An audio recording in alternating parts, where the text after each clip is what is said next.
이육사의 생애, 사상, 그리고 주요 작품들을 통해 드러나는 핵심 주제와 중요한 사실들을 심층적으로 분석하고 요약합니다. 1. 시인 이육사의 삶과 시대적 배경. 본명 및 출생. 이육사, 본명 이월로, 이왈는 1904년 경상북도 안동에서 태어났다. 독립운동가로서의 삶. 1925년 의열단에 가입하여 항일 무장투쟁에 적극 참여했으며 1927년 수임번호 264불을 자신의 아호, 이육사로 삼았다. 조선은행 대구 지점 폭파 사건에 연루되어 3년간 투옥되었고 1932년 북경 조선군관학교 간부 훈련반에 입교하는 등 독립운동에 헌신했다. 국내외를 전전하며 평생 17회나 일경에 체포, 투옥되었으며 결국 1944년 1월 16일 북경 감옥에서 옥사했다.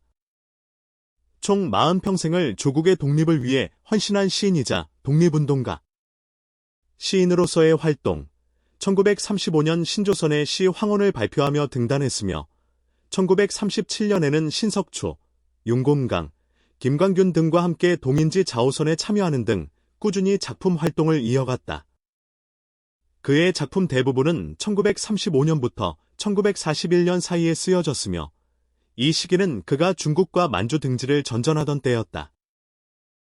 이육사의 시는 암울한 식민지 현실에 대한 비극적 인식에서 출발하여 이를 극복하고자 하는 강렬한 저항 의지와 미래에 대한 확고한 희망으로 발전하는 특징을 보인다.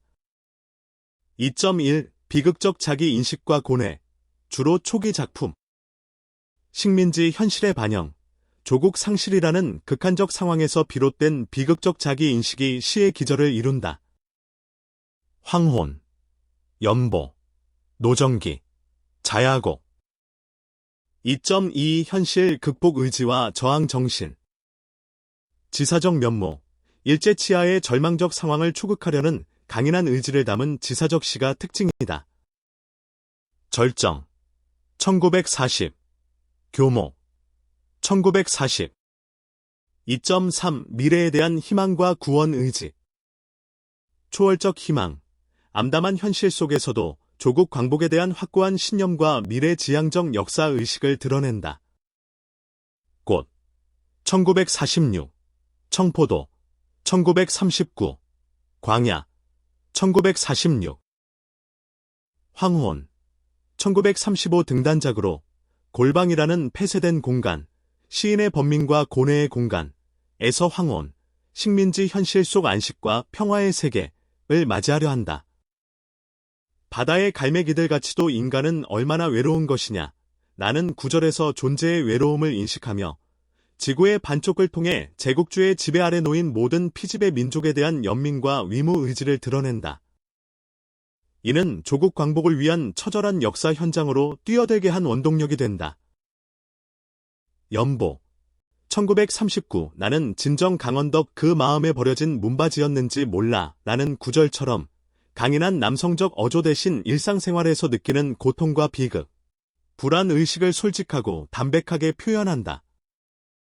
서리 밟고 걸어간 새벽길 위에 간 입만이 새하얀 게 단풍이 들어와 같이 고통스러운 생애와 퇴색해버린 삶을 인식한다. 노정기.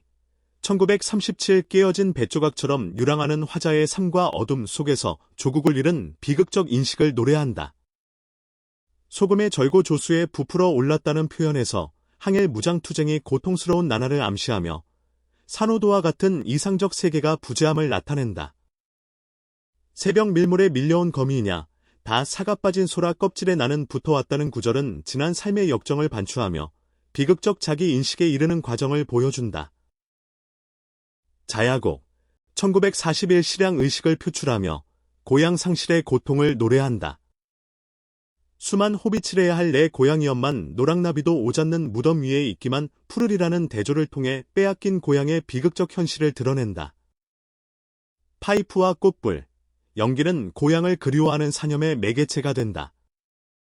바람 불고 눈보라 치잖으면 못살리라는 역설적 표현은 고향을 상실한 절규이자 암울한 역사 현장으로 나아가려는 적극적 저항 의지로 변모한다.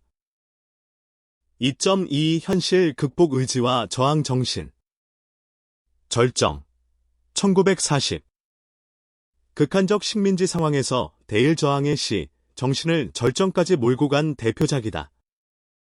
매운 계절의 채찍에 갈겨 마침내 북방으로 휩쓸려오다. 하늘도 그만 지쳐 끝난 고원, 서리빨 칼날진 그 위에 서다는 구절에서 극한의 정점에 다다른 상황을 점층적으로 제시한다. 어디다 무릎을 꿇어야 하나, 한 발 제겨 디딜 곳조차 없다는 표현은 굴복하지 않겠다는 강인한 저항 의지를 드러낸다. 겨울은 강철로 된 무지개인가 보다 라는 역설은 절망, 강철, 과 초월, 무지개, 의 모순, 곧 비극적 초월을 의미하며 외적인 삶이 극한에 몰릴수록 내적인 정신적 삶은 현실을 초월, 확대되어 간다는 궁극적 의미를 담고 있다. 교목 1940. 삶을 포기하면서까지 자신의 의지를 지키겠다는 굳은 결의를 간결하고 강인한 어조로 표현한다. 푸른 하늘에 닿을 듯이 세월에 불타고 우뚝 남아 서서 차라리 봄도 꽃피지 말아라는 교목의 모습은 화자의 강렬한 의지를 형상화하며 세월은 식민지의 흑독한 현실을 상징한다.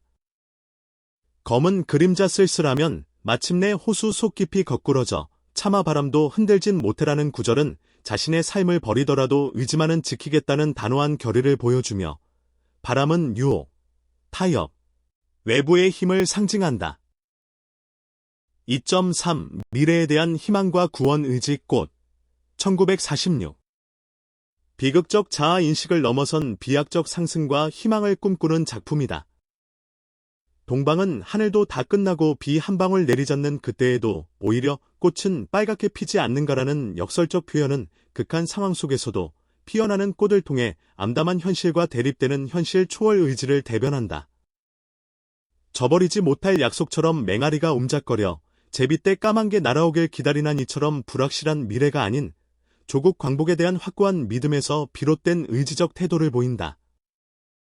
바다 복판 용소 숨치는 곳, 바람결 따라 타오르는 꽃성에는 나비처럼 취하는 회상의 무리들아, 오늘 내 여기서 너를 불러보노라는 해방된 조국의 환희의 참모습을 예견한다. 청포도 1939.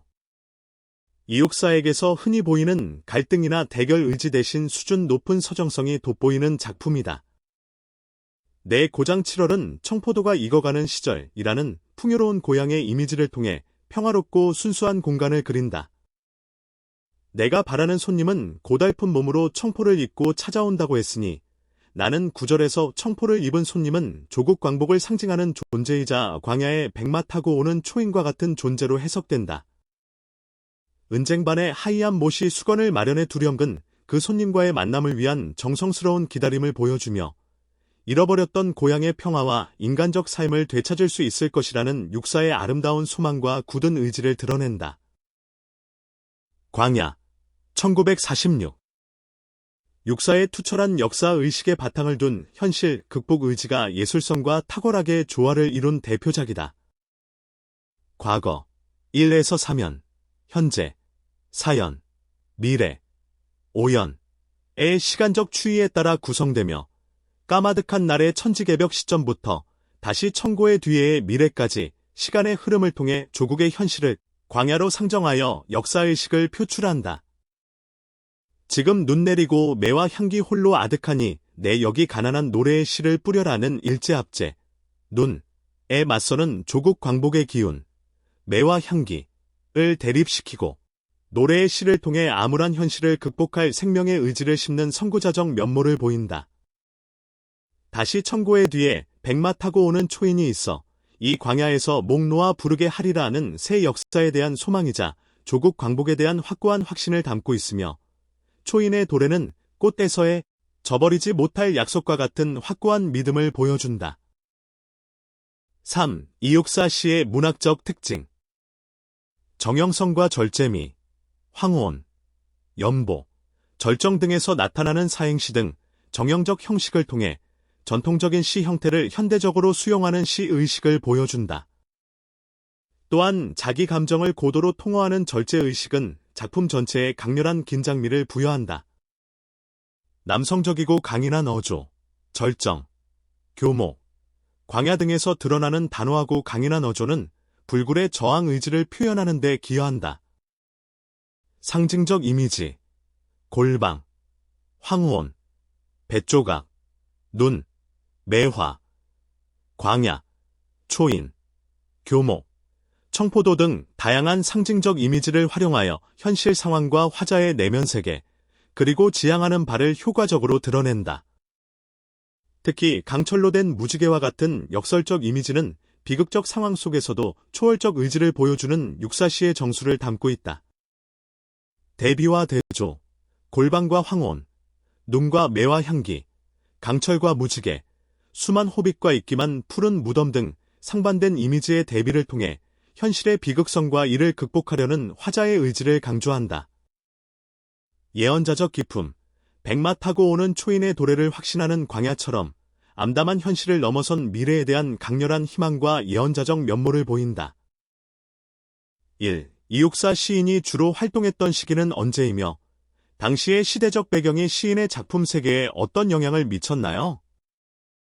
이육사 시인은 1935년시 황혼무로 등단한 이후 1941년까지 주로 활동했습니다.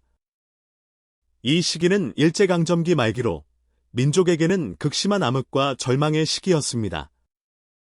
시인은 이러한 식민지 현실 속에서 조국의 독립을 위해 헌신한 독립운동가이자 시인이었으며 그의 작품 대부분은 이러한 시대적 배경을 바탕으로 하고 있습니다. 특히 만주와 중국 대륙을 전전하며 항일 독립운동에 일생을 바쳤던 경험은 그의 시의 광활한 대륙의 정서와 함께 암울한 현실에 대한 저항 의지를 담게 하는 중요한 배경이 되었습니다. 그는 17회나 투옥되었고 결국 40세에 중국 베이징 감옥에서 옥사하는 비극적인 삶을 살았는데 이러한 개인적인 고난과 희생은 그의 시의 투철한 민족정신과 꺼지지 않는 희망을 담아내는 원동력이 되었습니다. 이 이육사 시인의 초기 시에서 주로 나타나는 특징적인 이미지는 무엇이며 이는 어떤 의미를 담고 있나요? 이육사 시인의 초기 시에서는 주로 어둠의 이미지가 나타납니다. 조국을 잃고 세계와 단절되어 빛을 잃은 어둠 속을 걸어온 자신의 삶의 역정을 노래한 대표적인 작품이 노정기입니다. 노정기에서 시적 화자의 삶은 깨어진 뱃조각처럼 유랑하고 소금의 절고조수에 부풀어 오르는 고통스러운 여정으로 묘사됩니다. 이는 식민지 현실 속에서 조국을 잃은 민족의 비극적인 상황과 그 속에서 고뇌하고 좌절하는 시적 자아의 모습을 상징합니다.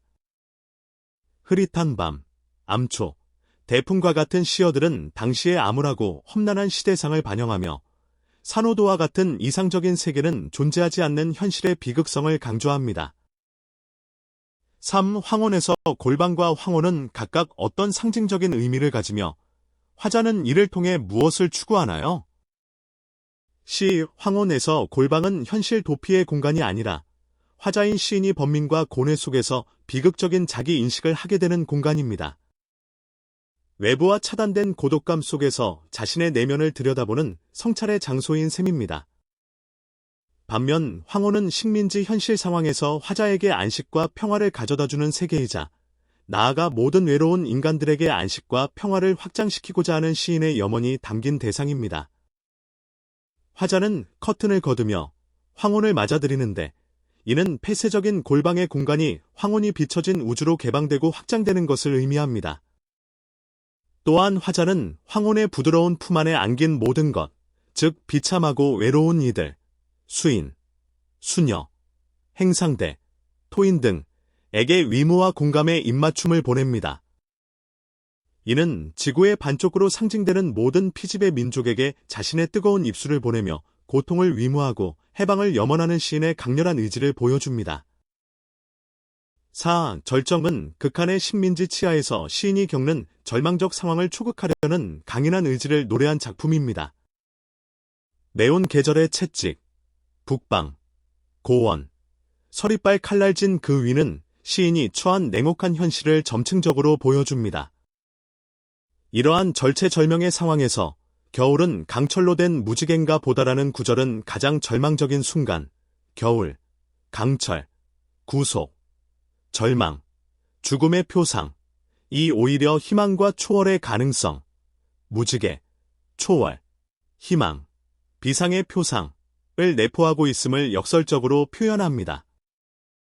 이는 현실의 가혹한 횡포에 외적인 삶이 극한으로 몰릴 때 오히려 내적인 정신적 삶은 현실을 초월하고 확대되어 간다는 이육사 시인의 비극적 초월 의지를 보여줍니다. 어떤 어려움 속에서도 굴하지 않고 강인하게 저항하겠다는 지사적 면모가 드러나는 구절입니다. 청포도는 이육사 시인의 다른 저항시들과 어떤 차이점을 보이며 청포도와 손님은 무엇을 상징하나요? 청포도는 이육사 시인의 다른 작품에서 흔히 볼 수 있는 갈등의식이나 대결의지 대신 수준 높은 서정성과 낭만성이 두드러지는 작품입니다. 투쟁 일변도의 삶을 살았던 시인의 내면에 존재했던 아름다운 정서가 담겨 있으며 이는 그의 저항 의지를 더욱 뜨겁게 달구어 준 용광로 역할을 했다고 해석됩니다. 이 시에서 청포도는 단순히 과일의 의미를 넘어 한마을의 뿌리와 유래, 즉 조상 대대로 이어져 내려오는 평화로운 삶의 이야기이자 민족이 염원하는 밝은 미래와 희망을 상징합니다. 주저리 열리고 알알이 들어와 박히는 청포도의 이미지는 풍요롭고 이상적인 조국의 모습을 나타냅니다. 또한 청포를 입은 손님은 단순히 화자가 기다리는 인물이 아니라 어두운 역사 속에서 고달픈 몸으로 살고 있는 존재, 즉 광야에 백마 타고 오는 초인과 같은 존재로서 조국의 광복을 상징합니다. 시인은 근쟁반과 모시 수건을 마련하며 그 손님과의 만남, 즉 조국 광복의 날을 정성스럽게 기다리는 마음을 아름답게 표현하고 있습니다. 이육사 시인의 작품에서 나타나는 희망과 기다림의 특성은 무엇인가요? 꽃, 광야를 중심으로. 이육사 시인의 작품에서 나타나는 희망과 기다림은 단순히 막연한 낙관이나 수동적인 태도가 아닙니다. 이는 암담한 현실 속에서도 굴하지 않는 강인한 의지와 확고한 신념에서 비롯된 적극적인 태도입니다. 시 꽃에서는 하늘도 다 끝난 비 한 방울 내리지 않는 북쪽 툰드라와 같은 극한 상황에서도 꽃은 빨갛게 피지 않는가라고 반문하며 생명이 부정되는 현실을 초월하려는 역설적 의지를 보입니다. 저버리지 못할 약속처럼 맹아리가 음작거리고 제비때 까맣게 날아오는 봄날을 기다리는 것은 불확실한 미래에 대한 막연함이 아니라 조국 광복에 대한 확신에 찬 기다림입니다. 광야에서는 지금 눈 내리고 매와 향기 홀로 아득하니라는 암담한 현실 속에서도 내 여기 가난한 노래의 씨를 뿌려라라고 선언하며 미래를 위한 준비를 합니다. 그리고 다시 청고의 뒤에 백마 타고 오는 초인이 있어 이 광야에서 목 놓아 부르게 하리라라고 확신에 찬 목소리로 미래를 예언합니다. 여기서 초인의 도래는 저버리지 못할 약속처럼 확고한 믿음으로 제시되며 암흑 같았던 역사를 극복하고 찬란한 민족 문화를 꽃피울 미래에 대한 강렬한 희망을 담고 있습니다. 7. 이육사 시인의 작품 전반에 나타나는 남성적, 강인한 어조와 시어의 사용은 어떤 효과를 가져오나요? 이육사 시인의 작품에는 전반적으로 남성적이고 강인한 어조와 시어가 두드러지게 나타납니다. 절정에 서리빨 칼날진 그 위, 교목에 우뚝 남아 서서 휘두르고 깊이 거꾸러져와 같은 시어, 그리고 차라리, 아예, 차마와 같은 단호한 부사들은 화자의 굳건한 결의와 의연한 자세를 표현합니다. 또한 말하라, 아니라, 모테라와 같은 부정어의 사용은 이러한 강인한 의지를 더욱 배가시키는 효과를 가집니다. 이러한 어조와 시어는 일제강점기라는 암울한 현실 속에서 굴복하지 않고 끝까지 저항하려는 시인의 투철한 지사 정신을 효과적으로 형상화합니다. 유약함이나 절망 대신 강렬한 의지와 초월적 자세를 보여줌으로써 독자에게 강렬한 인상을 남기고 민족적 비극 속에서도 꺼지지 않는 희망과 저항의 메시지를 강력하게 전달하는 역할을 합니다. 8. 이육사 시인의 작품을 관통하는 가장 중요한 주제의식은 무엇이며 이는 어떻게 발전해 나갔나요? 이육사 시인의 작품을 관통하는 가장 중요한 주제의식은 바로 조국 광복에 대한 염원과 식민지 현실에 대한 저항 의지입니다. 그의 시는 조국 상실이라는 비극적인 자기 인식에서 출발하여 초기에는 노정기나 연보에서처럼 유랑과 고통 속의 개인적인 고뇌를 솔직하게 표출하기도 합니다. 그러나 이러한 비극적 인식에 머무르지 않고 황혼에서 외로운 타자들에 대한 공감과 위무를 통해 희망을 확장시키며 꽃대서는 극한 상황 속에서도 저버리지 못할 약속처럼 조국 광복의 날을 기다리는 강인한 의지로 발전합니다. 궁극적으로 절정과 광야에 이르러서는 치열한 현실 인식과 비극적 초월 정신을 바탕으로 한 적극적인 저항 의지로 승화됩니다. 절정의 강철로 된 무지개는 절망 속 희망을, 광야에 백마 타고 오는 추위는 반드시 도래할 조국 광복의 미래를 예언하며 시인의 확고한 역사의식과 미래지향적 신념을 보여줍니다. 이옥사 시인은 이러한 일관된 주제의식을 통해 암흑의 시대의 민족의 정신을 일깨우고 항일 저항 문학의 정수를 펼쳐 보였습니다. 이옥사는 단순한 시인이 아니라 온몸으로 식민지 현실에 저항하며 조국 광복을 염원했던 위대한 독립운동가였다. 그의 시는 개인의 비극적 고뇌에서 출발하여 이를 극복하고자 하는 강인한 저항 의지와 마침내 찬란한 미래를 확신하는 예언자적 정신으로 나아간다. 그의 작품들은 어두운 시대 속에서도 민족의 정신을 굳건히 지키고자 했던 지사의 기품과 불굴의 신념을 담아낸 한국 문학사의 정화로 평가받는다.